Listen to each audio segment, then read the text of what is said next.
Jackie, good evening. Welcome to Let's Talk Israel. And as again, we've got a lovely program lined up for this evening. Yes, Chris, it's always wonderful to gather together and be able to fellowship together, be able to learn more about God's people, God's holy land, and just how the context of Israel fits in both politically speaking and also scripturally speaking. So I've certainly learned a lot over the series that we've been doing. And Chris, can you believe we've been at this since June? So we've had a very good run every Tuesday night with fascinating topics. And I believe that we're going to be wrapping up for the year soon, Chris. That's correct. So tonight is our second last webinar of the year, and we've built up to a crescendo. Last week we were at the Dead Sea, which was an incredible experience. This week we have a really special guest joining us. So we've had a really good journey for the year to date. Thank you to all of those who've been so faithful in watching week by week. There are names that we see joining us. So thank you for that. And I trust that you're finding this and also the recorded videos useful to share with other people. I'm very excited about tonight's topic, Chris, and the guest speaker that you've arranged for us. So won't you do the honors and introduce our esteemed guest to everyone at home? Right, I'm going to start by just reading an outline of the topic this evening. Assimilation, losing one's unique cultural identity, is viewed as the greatest threat to Jewish people living outside of Israel. This is driven in every society by the pressure to conform to the culture and the values of the majority in that. But in the case of Jewish people, there's the added ever-present threat of anti-Semitism. Since the establishment of the State of Israel, and especially since the beginning of the millennium, opposition to Israel's existence, anti-Zionism, has added to the antagonism directed at Jewish people in the diaspora. In Western societies, the epicenter of anti-Zionism has become the secondary education institutions, and young Jewish people seeking to equip themselves for the workplace through such institutions, antagonism, should they identify as Jewish and not identify with the anti-Zionistic sentiments being expressed. Birthright Israel was established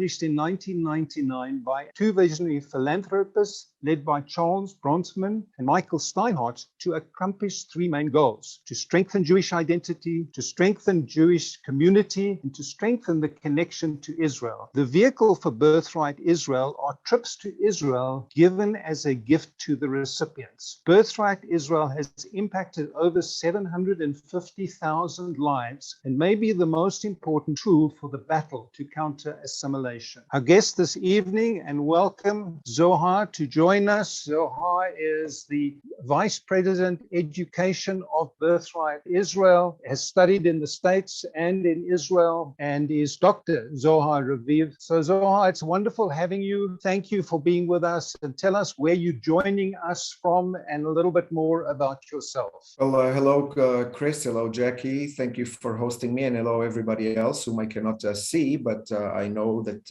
you're here. It's a great honor to speak to you from my home in Kfar Sirkin, which is a moshav. It is a small town just outside of Tel Aviv, and I've been with Birthright for the better part of a decade now. After finishing a tenure in Oberlin College in the United States, upon graduating, doing my PhD there. And I met you, Chris, a few years ago, and upon one of my visits to lovely Cape Town, and we've been keeping in touch ever since. And now I'm delighted to be here with you. So, a question I always like to ask when I'm in Israel and I meet people: what is the history of the Raviv family? Were you born in Israel, or what is the history of your parents?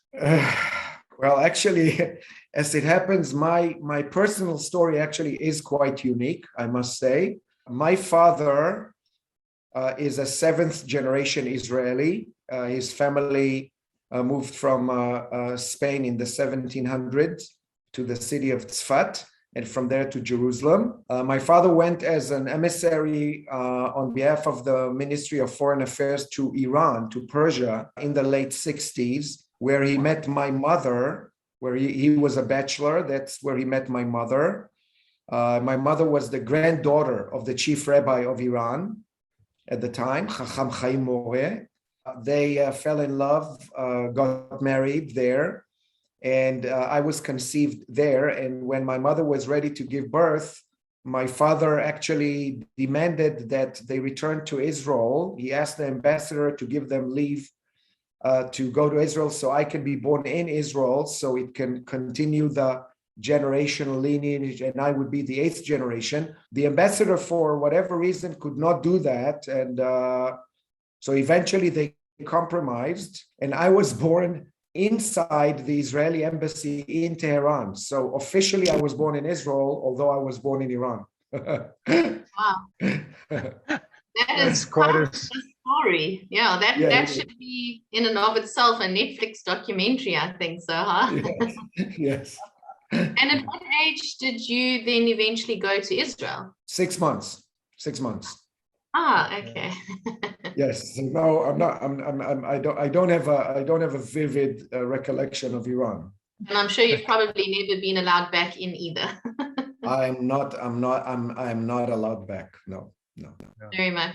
So, Zohar, let's kick off tonight with a couple of questions. I know that there are some folks in the audience who may have heard of Birthright Israel, but for by and large, most of the Christian community, I think we are very unfamiliar with the work you do.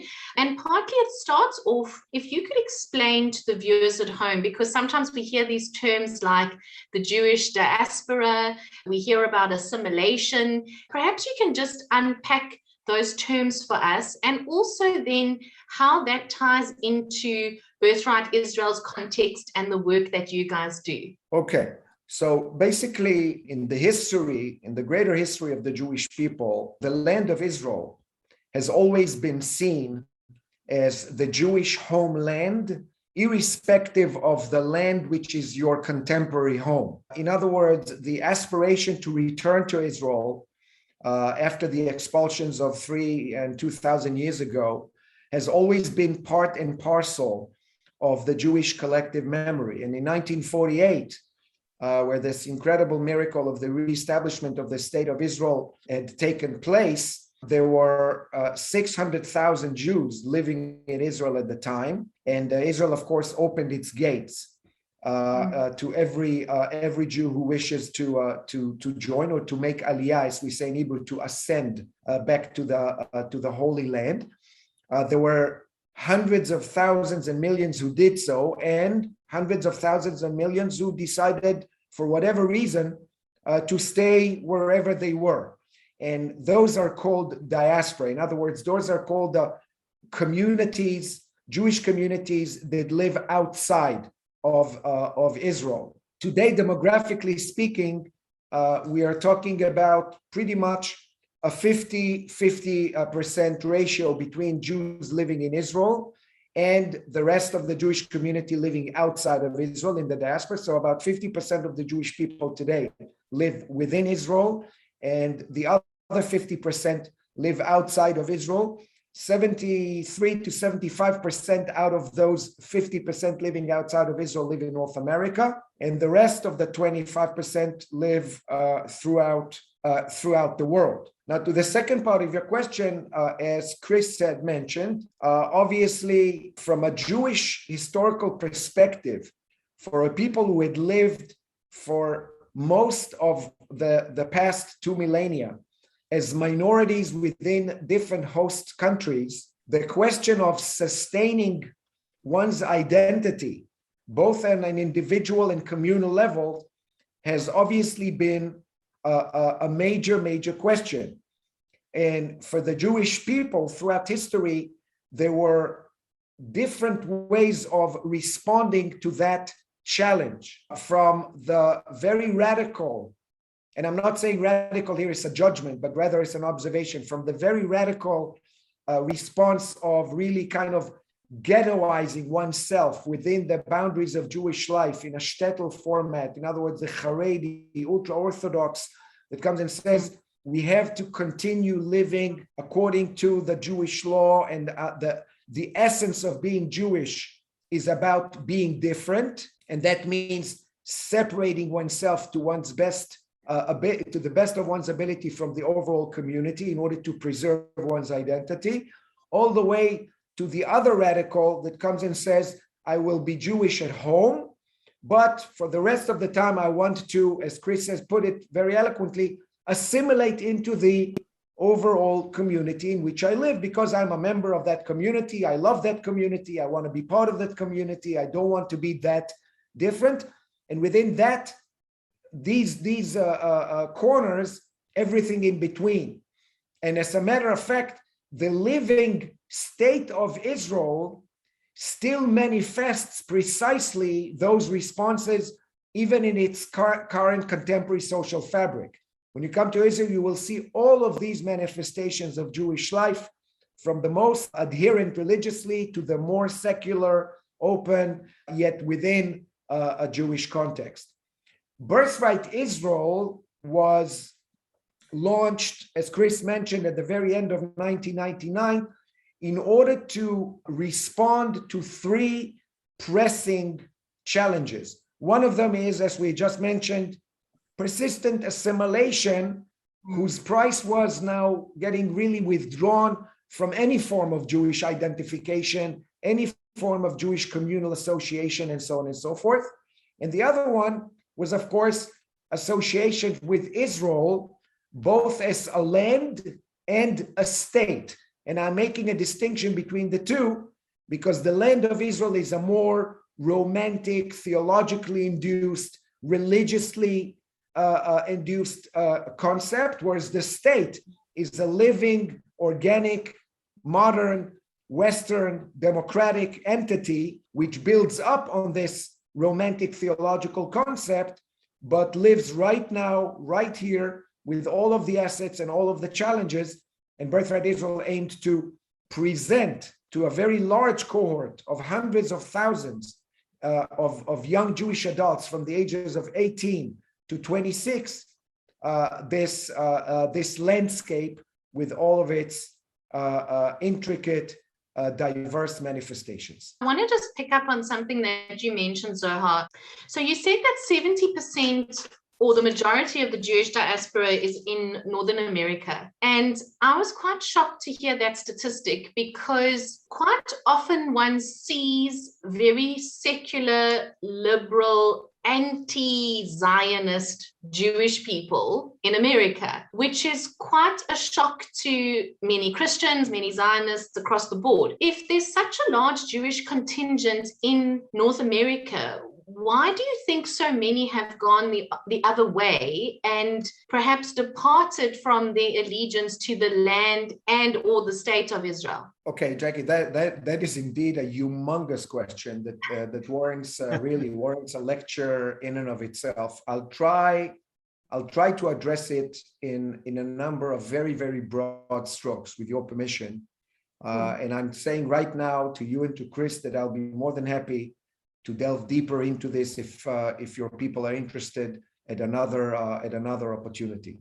But let me say a few things, and this is not only about North America, but primarily in North America, but also in other parts of the Western world. What we see today in across the Western world is what I call a crisis of knowledge. And what I mean by crisis of knowledge is I mean that we live in an era of informed ignorance. And I would like to unpack that statement a little bit with your permission. There are two major challenges that I see that threaten socio-political discourse around the world today, and especially around the Western world today. Number one is that there is an inverse relationship between very high levels of access to information on the one hand. People have very high levels of accessibility to information on the one hand, and a much lower ability, inclination, or patience to engage knowledge in depth. In other words, we live in a world of surfers without a diving license. People surf and don't dive anymore. And the reason I'm using the metaphor of surfing is because if you actually think about the act of surfing, surfers, by the inner logic of what they do, are attracted only to whatever it is that makes waves. And there are many outlets, media outlets, political outlets, religious outlets, different leadership outlets, who deliberately, consciously, and systematically manufacture waves for the perpetual consumption of the average surfer, fully cognizant of the fact that people don't really dig deep anymore, but actually skip from one headline to the next. That's challenge number one. Challenge number two, and that is a challenge that we see all the way from the grassroots level and onto the highest levels of leadership. And I would venture to say you see it in Israel, you see it in North America, you see it in South Africa, you see it in England, you see it all across Western Europe, you see it in Australia, an alarming disparity between low levels of knowledge and very high levels of opinion. Yes. People have a lot to say about things they know absolutely nothing about. I remember that about a year and a half ago, I was at a hotel in New York City and I opened the Wall Street Journal and I saw a wonderful cartoon that pretty much sums it up. It featured two senators arguing over an issue. The nature of that issue is not important. But in the heat of their discussion between one and the other, one of them says to the other angrily, and don't get me started on issues I know even less about. Yeah. And that is precisely the nature of the malaise, the social malaise that we need to face today. Add to that the fact that we also live, and this is something that we see in Israel, we definitely see it in North America, we see it in England, we see it in South Africa, we see it in other places, people who call themselves, and again, I'm not taking political sides here, it's very important to understand, but people who call themselves liberal and progressive, and are in fact liberal and progressive as long as you agree with them. But once you disagree with them, they employ tactics that are nothing short of fascism and blatant tyranny in order to shut you up. And that is not liberal, definitely not in my book. A liberal, by definition, is someone who not only accepts, but willingly seeks voices of dissent and opposition in order to sharpen their own intellectual faculties and their own emotional maturity. And the type of liberal progressivism that we deal with today is deeply hypocritical, is deeply superficial, deeply manipulative, and unfortunately, people who are not as conversant with content and are profoundly lacking context can be much easily manipulated. And that happens, unfortunately, also to many Jews in North America and in other parts of the world as well. There are no, like it happens to non-Jews as well. Yeah. Well, Zohar, you so eloquently summed up what so many of us believe and witness. And I see Anthony saying the same thing that I was about to say, that we as Christians see this all the time, that the most tolerant, so-called tolerant groups become very intolerant when you have a different opinion. So Zohar, given the context of what you've said and often the situation in certain countries and the social pressure and the anti-Zionism sentiment, how do you actually reach the Jewish diaspora with your Birthright Israel program, and how do you connect and find these people?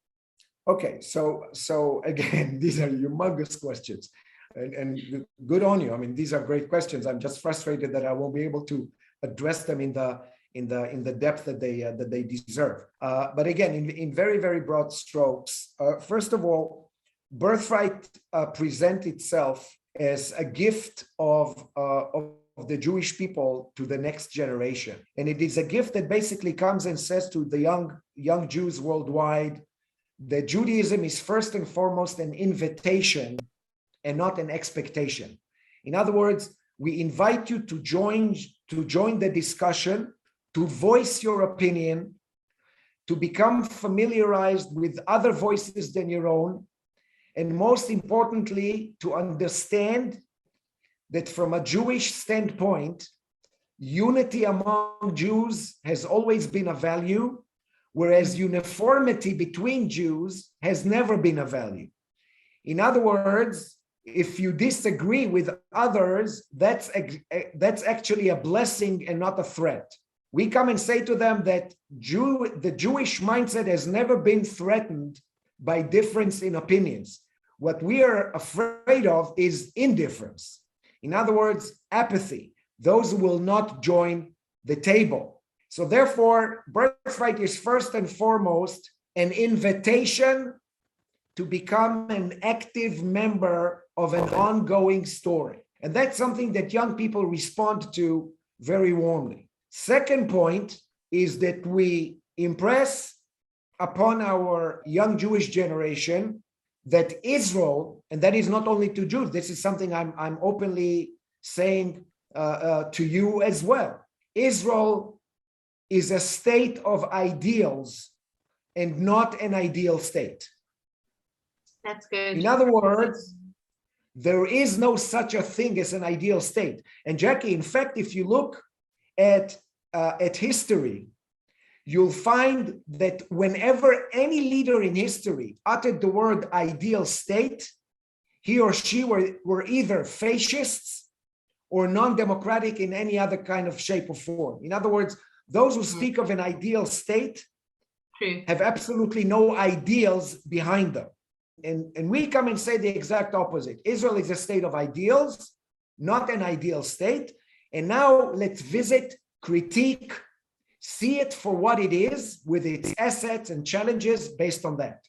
The third point is that we want to present an Israel that is way more than just the exceptional landscapes and stories that comprise it. In other words, Israel is more than just the Western Wall.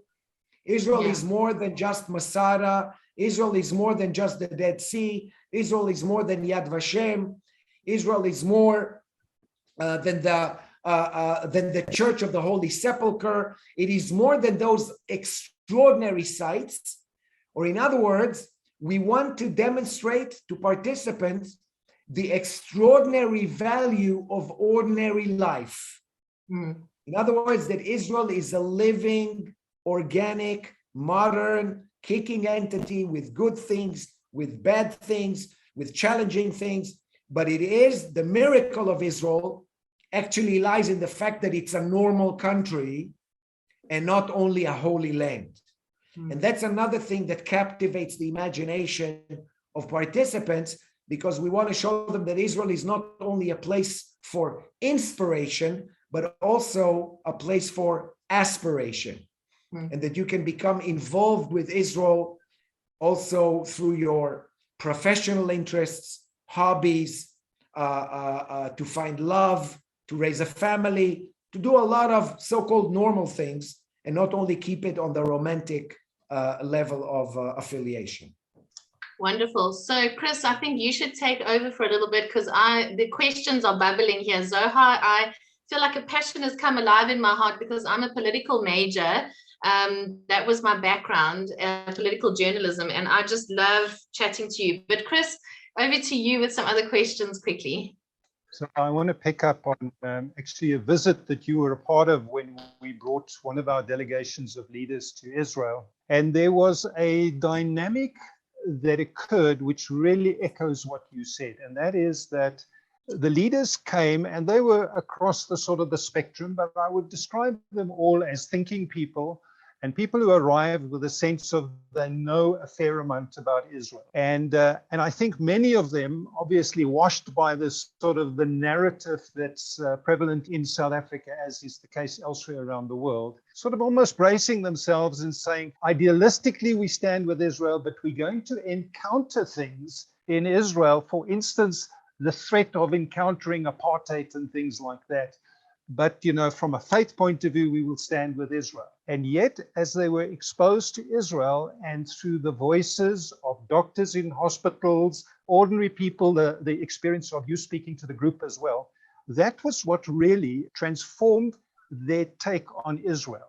And whereas you described Israel as a state of ideals and not an ideal state, I think what our experience is that Israel is a state that is on a journey towards those ideals. There's constant pressure towards those ideals. And I think the way that I would see that, maybe in the most obvious way, is with the Israeli Defense Force, with the unfortunate incidences that you have to fight wars, especially in Gaza every period. And there's a constant attempt to try and preserve the life of the innocent and to minimize that consequence of the war. war. So I watched the Noah Tishby interview this evening with CBN, and she mentioned something which is actually quite interesting as being as someone who grew up in Israel, lived within the framework of Israel, within the calendar of Israel. And it was really only when she got to Los Angeles that she discovered that there's another world there.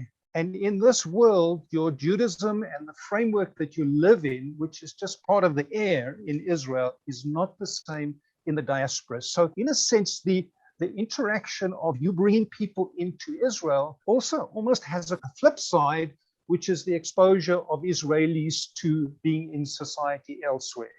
Now, I know that Israel as a state is incredibly aware of the need for Jewish people in the diaspora to have that connection to Israel. So the activities of Birthright Israel, is that unique, or is there something beyond this also happening from an Israeli state collective perspective? Great, that's a great point. Incidentally, just so you know, I just spoke to Noah yesterday. Noah is a great friend and a colleague of mine, and we do a lot of work together. She's an asset to the Jewish people, this woman. Yes. She's sharp, she's eloquent, she's passionate, and I recommend anyone here to listen to what she has to say. I'm meeting her actually next week before my next travel to the States, and we are working on some language to combat some of this anti-Semitism and anti-Zionism on campuses across the world. To your question, Chris, I think that one of the greatest assets that Birthright Israel has demonstrated was that indeed the trips themselves, whenever a trip arrives in Israel, there are between 6 to 8 young Israelis, mostly from the IDF, who join the trip as participants for the entire 10 days. And in that manner, it was very important for us that those Israeli participants understand that they are not semi-tour guides or chaperones or even not hosts, but rather participants. In other words, it became very clear to us that Birthright Israel's mission is not just to bring young Jews from the diaspora to Israel, but rather to become a two-way bridge between diaspora young Jews and Israeli young Jews, so each community understands that it is part of a bigger picture, both in space and in time. And our research with Israeli young adults throughout the years has shown beyond any doubt that the impact of this trip on Israeli young adults is no less profound than it is on young adults from different communities worldwide. And that Israeli appreciation of diaspora Jewry, its vitality, its diversity, its cultural richness is quite incredible.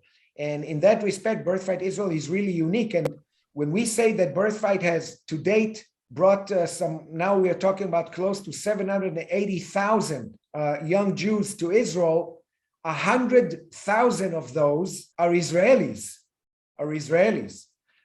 So we are talking about affecting change on a historical level. When you're coming close now to 1 million people who've experienced Birthright, I want to remind everybody that we're talking about the Jewish people here. We're not talking about China. When we're talking about 1 million people, that's a strategic number. And with God's help, I hope that we continue doing this for many, many more years to come. What is the impact of it? I would imagine, just as Israel has been an incredible example during the coronavirus because of the medical records which have been made available to Pfizer, we're talking about a major study of people. If you're talking 750,000 people, this must be a topic of study for various academic institutions, and indeed an incredible sort of insight into the peoplehood of the Jewish people. Absolutely. You hit the nail on the head on this one. Birthright Israel is the most studied educational enterprise in Jewish history. And we ourselves on Birthright, we have two venues by which we evaluate and research our programs and their impact.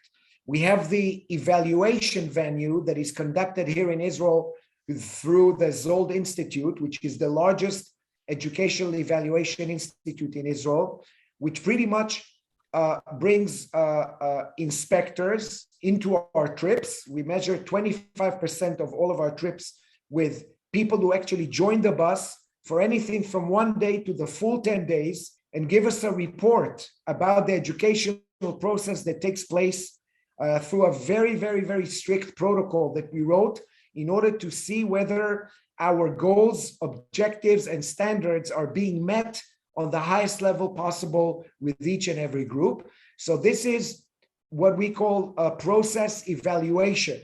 And we do that every year quite extensively. On top of that, we have outcome research, which is pretty much targeting behavioral change and transformation that is conducted through the Cohen Center for Modern Jewish Studies at Brandeis University under the leadership of Professor Len Sachs and his team.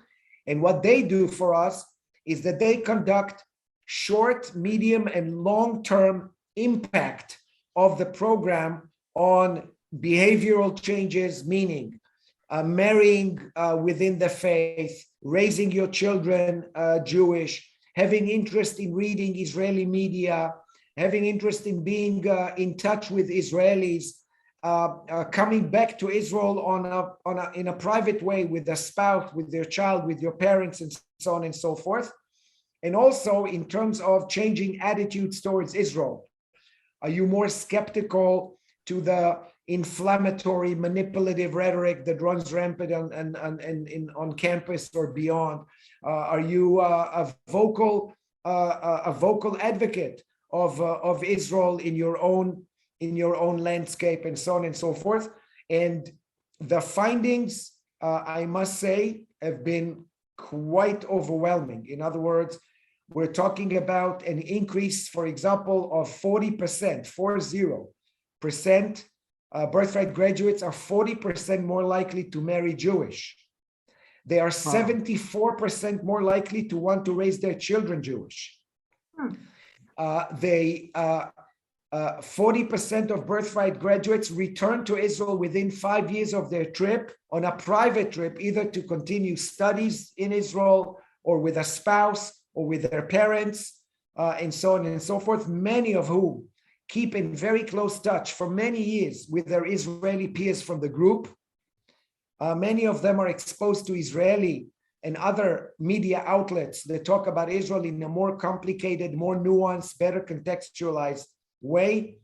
So I can say that the Birthright experience has proven to be a transformative one rather than merely just an informative one.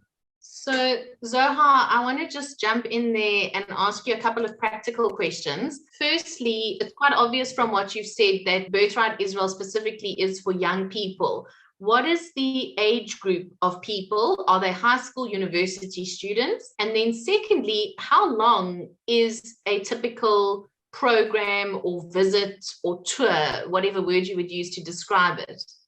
The age range, Jackie, is 18 to 26, which means the full gamut of undergraduate and graduate school level.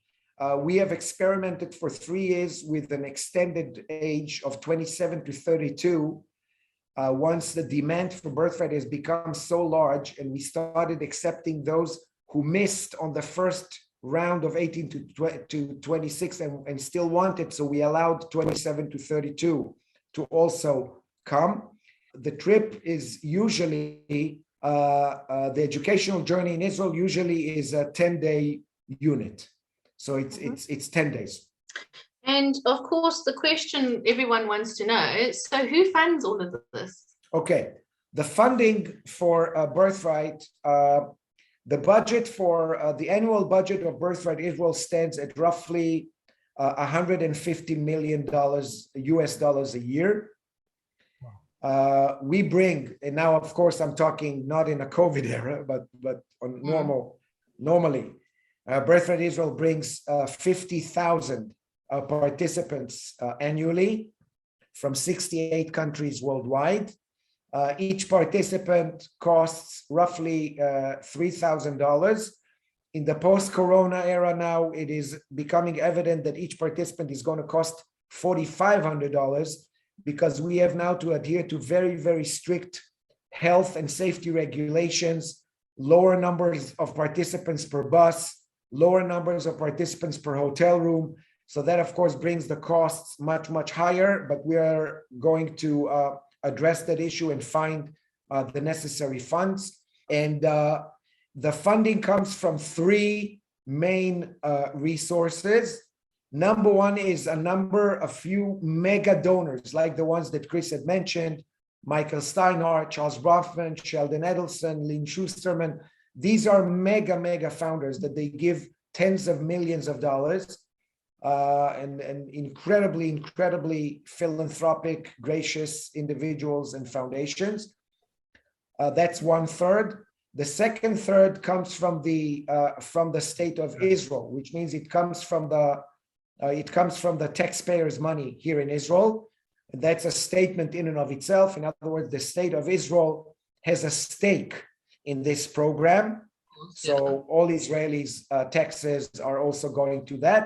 And the other third comes from the worldwide Jewish community. Everybody who wants to donate and invest in this program is, of course, encouraged to do so. And we get that from multiple Jewish communities worldwide. So it's pretty much 50-50-50. Okay, and then my last question, and then Chris, back to you. But firstly, how do you select who can participate? Because I would imagine you get a lot of applications, and some people are just looking for a free holiday versus those who perhaps are legitimate candidates. And then secondly, what did you do for the last sort of 18 months with Israel lockdown? Did you do any internal movements? Were you not able to do anything? What did the corona years look like for you? Okay, so first of all, eligibility for Birthright consists of having one Jewish parent. It doesn't matter which one. And of course, one's affiliation with the Jewish people. In other words, that one calls themselves a Jew. In other words, they say, I want to be a member of the Jewish people. I'm connected, and I have at least one Jewish parent. In the former Soviet Union, by the way, because of its own unique history, Birthright Israel renders eligible anyone who can prove that they have at least one Jewish grandparent, because of its own unique history. As for the corona, as for the last year and a half, obviously, at first we experienced a complete lockdown, like the rest of the world. We have immediately transferred all of our operations to the virtual and digital domains. We developed virtual tours of Israel. We actually developed an application of a virtual tour of Israel with our own tour educators, where people could actually join and with a click of a button choose whatever sites they wanted to see, and then they could engage in a live conversation with a tour guide and learn about it. We also conducted hundreds of reunion sessions between Birthright graduates of previous trips and their friends here in Israel, and their tour guide and their staff, because we realized that there is also a mental health and welfare issue for people who are undergoing social seclusion and feeling anxiety. So we conducted hundreds of those reunions. And within the corona year and a half, there were a number of intervals where the Israeli government had lifted the bans and we were allowed to bring people. We managed, believe it or not, to bring close to 5,000 participants to Israel with all of the restrictions and everything. And we had a great time with them. And awesome. Now, November 1st, we just opened our sky. So God willing, we can now continue full force ahead. Fantastic. Chris? I want to change tack slightly, and I see that actually one or two of the questions leads us in that direction as well. Being Jewish seems to be so practical, a calendar to regulate time, dietary laws to guide eating, and a spiritual dimension that includes a postal code, i.e. Jerusalem's postal code. Birthright Israel subtly stirs each of these pots. Although Christianity, with its Messiah writings, early believers, and venue were all rooted in the Jewish world at the time, it seems to have lost much of that connection. The Christian world is awakening in various ways to the significance of Israel, looking at Israel through the lens of prophecy, understanding more of the scriptures, etc. Given your role in impacting the Jewish world, do you think that Israel has a role to play in bringing Christians back from what I would call a spiritual diaspora? Because, the work that we do as Bridges for Peace in educating in the Christian world is we're working amongst people, some of whom are almost as Jewish as the Jewish people, and others who just think that it's absolutely crazy to have any connection to Israel. So what would be your opinion, having worked so extensively within the Jewish world, and I know you embrace discussion beyond the Jewish world, what do you think about the Christian world? Do you think there's the future would be to center more on Israel to create a more tangible dimension to Christianity? Wow.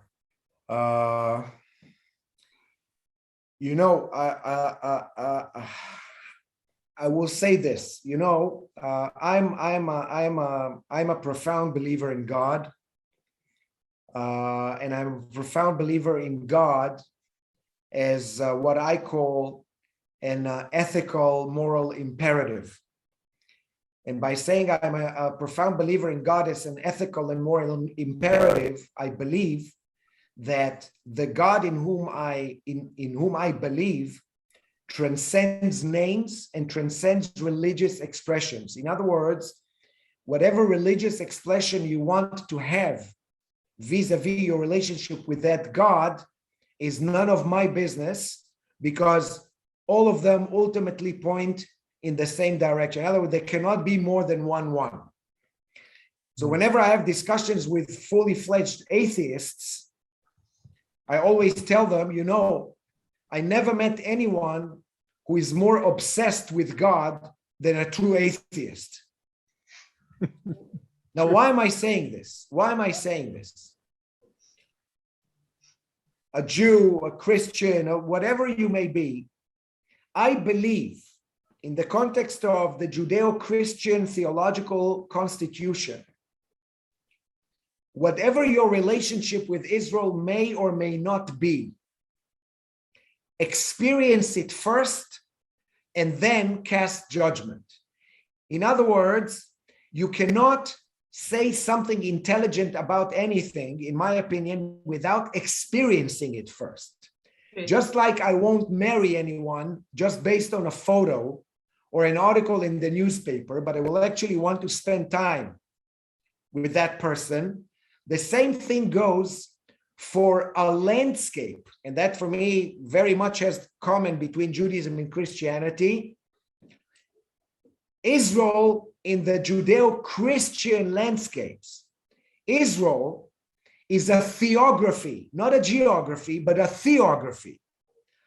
And when I say a theography, I mean it is a landscape that cannot be divorced from the moral and ethical word of God in whom you believe. In other words, for me, as a Jew or as a Christian, you cannot divorce yourself from Israel without losing some tangible element of your own identity as a Jew or a Christian. Now, whatever that identity may be is none of my business. I always, whenever I teach people about education, I tell them, remember this: the true mandate of education is not to teach people what to think. What you think is none of my business. My business is to teach you how to think. And how to think is a completely different story. And to your question, Chris, when it comes to how to think, I come and say, you cannot have a comprehensive thought process and identity formation process as a Jew or as a Christian without addressing the Israel question earnestly and intelligently. Whatever conclusion you come up with at the end of that journey is none of my business. And it is as legitimate as anyone else's. But you need to enter into that journey, because without it, I think something in our identity will be profoundly lacking. It is certainly, if we look at the dynamic which Israel creates in the world, which I suppose is measured by the antagonism towards Jewish people around the world. At the center of it all is, yes, there is the conflict around the values that Jewish people represent in their societies, let's call it a higher standard than the communities generally that they live in. But ultimately, it's the physical dimension of Israel that creates the tension in the world. Even the events of this week, Israel's restoration, a young man like Eliyahu who was murdered. The challenge is a physical challenge because it adds a physical dimension to all of these thought processes. It's a little bit like the difference between a balloon being tethered, a helium balloon being tethered to something and it just blowing in the wind. And that's why I think that for us as Christianity, without the reality or without embracing the physical reality of Israel, Christianity can almost adjust itself to become too morally pliable without adhering to something of a more tangible standard. And that's part of the challenge with Christianity, is that our identity is very fragmented.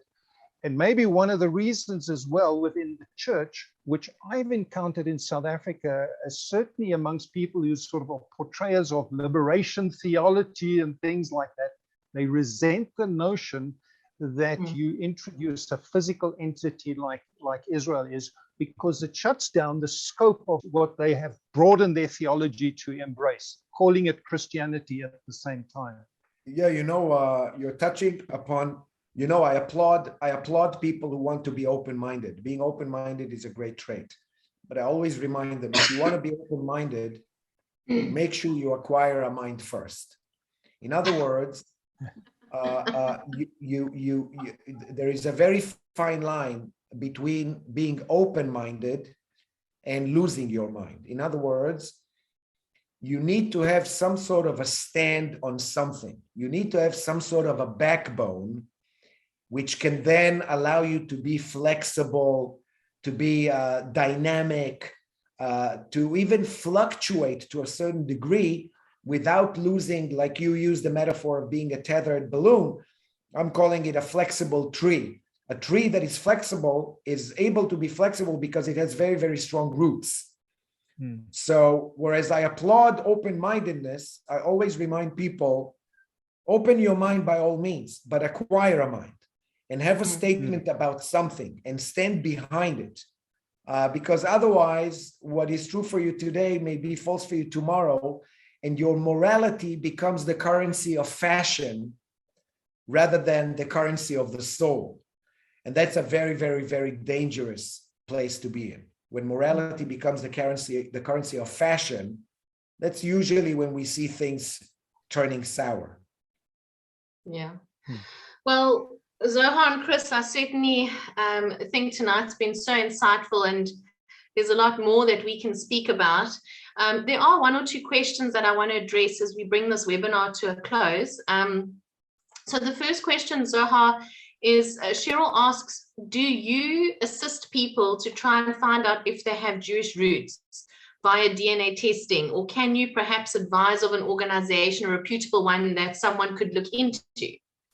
No, Birthright doesn't do that. No, we don't engage in that. However, there is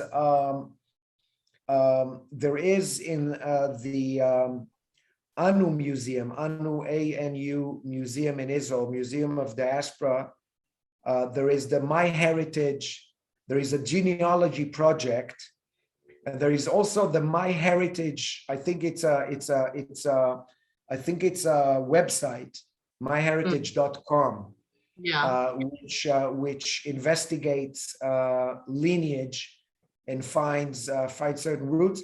It doesn't come without its challenges, because I remember once I went there and I found they did a program with a group, not my group, but one of the groups, and about four members of a 30 members group, 4 of them came out as being the great descendants of Rabbi Shimon Bar Yochai, who was a huge rabbi from the Mishneh period, which struck me as highly suspicious. So I'm not sure all of it is, but they're trying to be very scientific. So there are definitely venues to do that. In Israel, I think that it's not beyond a Google search to find the exact places that can actually find such venues, Right. to find the Jewish heritage. Yeah. Thank you so much. And then the final question, Wolf asks, how do you reconcile Jewish birthrights with Arab birthrights? Now that question I feel is far too in depth for tonight, and I do think, Chris, that we should do another session next year with Zohar on a myriad of topics, because Zohar, we will be resuming these talks next year as well. But what I would like to just ask as the final question, which touches on Wolf's sentiment, is a lot of the Jewish folk, for example, who come from Morocco or who come from Iran, or well, no, Iran is not Arabic, but who come from Arabic states. How do those Jewish folk deal with what would be perceived by an external person as quite a direct conflict? And then they get to Israel and they see Arab against Jew, Palestinian against Israel, and now they find themselves as this mixed bag, because they are Arabic in a sense, but they are Jewish. Have you ever had someone from an Arab state and an Arab background who's got Jewish roots? I mean, that must be quite an identity crisis. Well, Jackie, you'll actually be surprised that quite the contrary, as a matter of fact. First of all, from a historical standpoint, you must remember that in the immediate wake of the establishment of the State of Israel in 1948, the overwhelming majority of Jews from Arab Middle Eastern countries were expelled from those countries. In other words, they were kicked out. It's not as if they were just, it's not as if their Arabic Muslim hosts told them, well, you have Israel, but you can stay here and we love you. That's not the story. The second point is that those Jews of Middle Eastern descent from an Arabic Muslim are first and foremost, and that's something you need to understand about their Jewish identity, perceive themselves as Jews. They are Jews of Egyptian descent. They are Jews of Syrian descent. They are Jews of Iraqi descent. They are Jews of Lebanese descent. Whatever it is, they are Jews. And as such, whenever there is a conflict between Israel and Lebanon, you will not find a Lebanese Jew saying, oh my God, my heart is being torn here, because they understand that the one who's trying to bomb Israel from the Lebanese side is not exactly a Jew lover. Yeah, true. So it's not a conflict of, it's not that kind of a conflict. When we talk about Arab Israelis, in other words, Arabs who are Arab Muslims who live in Israel, that's a different question. But I really think we should leave it to another session, because it's a humongous topic. Yeah, absolutely. And it's a very good point that you brought up, because on most of my tours as well, I spend a lot of time educating people of the difference between an Israeli, an Arab Israeli, a Jewish Israeli. You know, there's different contexts and terms. But certainly from my side, Zohar, I want to say thank you so much for your time tonight. Thank you for the incredible work you do. It is very inspiring. And just to be exposed to this, it's amazing. I'd love to come and visit you guys when I eventually can bring a tour group from South Africa, which will hopefully be next year. And yeah, And Chris, thank you for the work that Bridges does in building those bridges between the Christian and the Jewish communities and exposing us at home on this webinar to people like Zohar and the organization that he represents. It's truly a privilege. I mean, Zohar, I wrote novels here that I'm going to be using on the bus in Israel. So thank you so much. Chris, over to you. I actually want to finish just with a biblical quotation, and this is set against the backdrop of the very diaspora that we're speaking about. I'm reading from Ezekiel chapter 11, and therefore say, thus says the Lord God, although I have cast them far among the Gentiles, and although I have scattered them among the countries, yet I shall be a little sanctuary for them in the countries where they have gone. It's actually an incredibly touching passage of scripture, that. And I want to actually, Zohar, relate what that passage says to the work of Birthright. I would see the work of Birthright as being part of Hashem, of God's sanctuary for the people in the diaspora, as part of the sort of the holding pattern until the time comes where, as the passage continues, to the return from the diaspora. So thank you so much for the work that you do. It's certainly a pleasure knowing you. I love the way that you think and express yourself, and wish you success with the work of Birthright Israel. And greetings to your family, and we look forward to meeting you in person again, and also to having you on a webinar again. So thank you very much. And to our audience out there, pleasure. Thank you, Jackie, and God bless you all. Thank you. So to everybody, thank you for joining us. Jackie, once again, thank you for co-hosting. Good night, and God bless to everyone. Good night, everybody.